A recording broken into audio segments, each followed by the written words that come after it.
whenever you select the records, it's actually looking at the address fields here.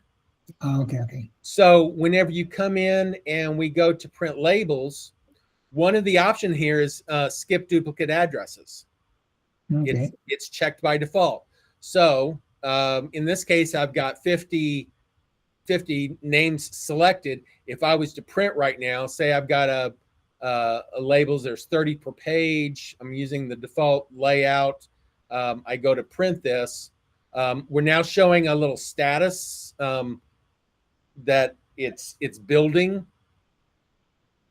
And then once it's done, then it comes up and show. We weren't showing the status. It was a little bit, and I've got a very large font on that. I need to change the font on that. And it doesn't show the duplicates. It weeded out all the extra duplicates.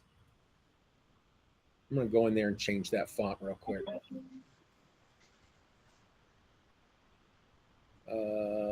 Edit that layout.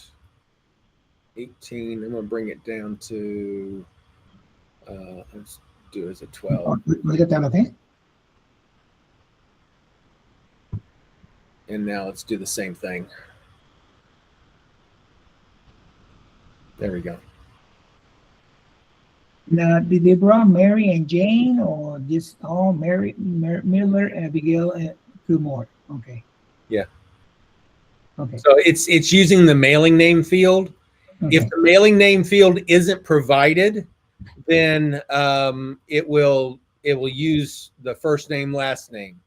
So it's kind of whatever you want to do there. Most of them have been, you've gone in and had done it prior to the import. So most of them will probably be that way. These were just manually thrown in.